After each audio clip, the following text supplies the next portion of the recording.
नमस्कार विद्यार्थियों। पिछले लेक्चर में हम बात कर रहे थे हर्षवर्धन की, अर्थात पुष्यभूति या वर्धन वंश के बारे में हम चर्चा कर रहे थे, जिसमें हमने बात की थी कि इस वंश का जो सबसे महान शासक था वो हर्षवर्धन था और हर्षवर्धन की कुछ सैनिक उपलब्धियों और साम्राज्य विस्तार के विषय में भी हमने चर्चा की थी। आज हम बात करेंगे कि हर्ष केवल एक सेनापति या सम्राट, महान सम्राट ही नहीं था, बल्कि हर्ष को ज्ञान और धर्म के संरक्षक के रूप में भी जाना जाता है। तो आज हम इसी टॉपिक को लेकर के यहाँ चर्चा करने जा रहे हैं। देखिए, हर्ष ने थानेश्वर के एक छोटे से राज्य से एक साम्राज्य का निर्माण तो किया ही किया। इस प्रकार से वो एक महान सेनापति तो था ही था। इसके साथ साथ हर्ष ने धर्म, ज्ञान, शिक्षा और साहित्य को भी संरक्षण प्रदान किया। इसके अंतर्गत उसने अपने राजकोष का जो व्यय था उसको इन सब के लिए अलग अलग भाग बांट रखा था इनके लिए। और हर्ष जो है प्रारंभ में शैव धर्म का अनुयायी था, परंतु हर्ष के समय चीनी बौद्ध यात्री ह्वेनसांग भारत आया था, उसी के प्रभाव में आकर के और हर्ष ने जो है शैव धर्म के स्थान पर महायान बौद्ध धर्म को अपना लिया था। और महायान बौद्ध धर्म के संरक्षण और उसको विकसित करने के लिए हर्ष ने कुछ विशेष प्रयास किए थे।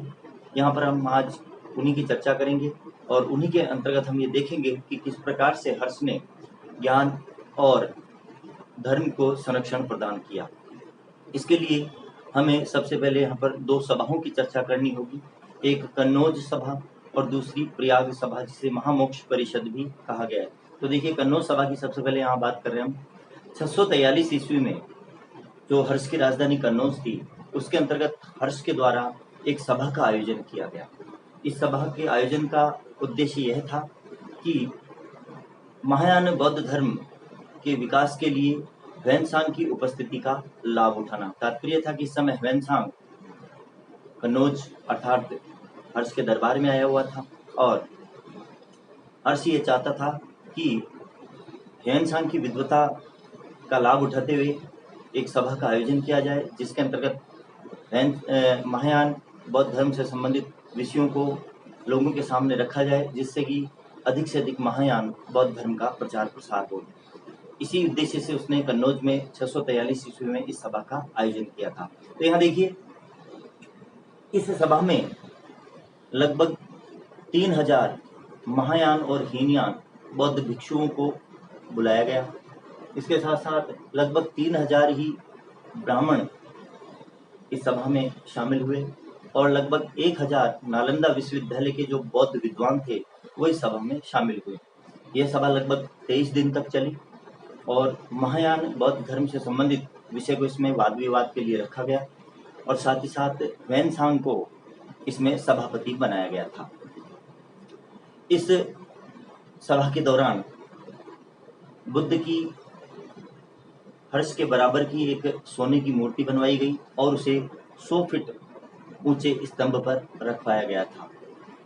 इसके साथ साथ सभा में प्रतिदिन, जब तक सभा चली, तो प्रतिदिन एक जुलूस निकाला जाता था, जिसके अंतर्गत एक छोटी सोने की मूर्ति बुद्ध की जो 3 फीट की होती थी उसे जुलूस में घुमाया जाता था और इस जुलूस के अंतर्गत लगभग 20 राजा और लगभग 300 हाथी शामिल होते थे। इसके साथ साथ जो मूर्ति का छत्र होता था वो हर्ष स्वयं उठाता था और रास्ते में चलते हुए बहुमूल्य रत्न, आभूषण और अन्य कीमती वस्तुएं बिखेरता जाता था। इस प्रकार से 23 दिन तक लगभग ये जुलूस निकाले गए और ये इस 23 दिन तक इस सभा का आयोजन हुआ, जिसके अंतर्गत महायान बौद्ध धर्म से संबंधित विषयों पर इसमें चर्चा की गई और विद्वानों के बीच वाद विवाद हुआ। यहाँ पर महायान बौद्ध धर्म के विकास के लिए हर्ष ने देश विदेश में विहारों और स्तूपों का निर्माण भी करवाया। एक सभा की चर्चा तो हमने यहाँ कर ली, दूसरी सभा की चर्चा हम करते हैं। देखिए, प्रयाग सभा, प्रयाग महामोक्ष परिषद भी इसको कहा गया है। हर्ष प्रत्येक 5वें वर्ष प्रयाग में एक सभा का आयोजन करता था, जिसे प्रयाग महामोक्ष परिषद कहा गया है। इस सभा के आयोजन का उद्देश्य यह था कि हर्ष पिछले 5 वर्ष में जितना भी धन संचय करता था उसे वह इस सभा के दौरान दान पुण्य कर दिया करता था, अर्थात दान दक्षिणा में दे दिया करता था। केवल वह इतना ही धन रखता था जिससे कि प्रशासनिक आवश्यकताएं पूरी हो सके। तो इसी प्रकार की ये जो प्रयाग महामोक्ष परिषद है प्रत्येक 5वें वर्ष आयोजित की जाती थी। 643 ईस्वी में ही जिस वर्ष कन्नौज सभा आयोजित की गई थी उसी वर्ष 5वां वर्ष पड़ा और प्रयाग महामोक्ष परिषद का आयोजन भी किया गया। यह 6ठे क्रम की सभा थी।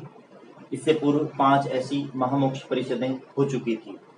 इसके अंतर्गत भी ह्वेनसांग उपस्थित था और इस सभा में ह्वेनसांग और हर्ष के बहुत से जो शासक मित्र थे उन्होंने इसमें भाग लिया। लगभग 5 लाख व्यक्ति इस सभा में या 5 लाख से अधिक व्यक्ति इस सभा में शामिल हुए। इसके साथ साथ यह जो सभा थी इसके अंतर्गत एक बुद्ध की मूर्ति रखी गई।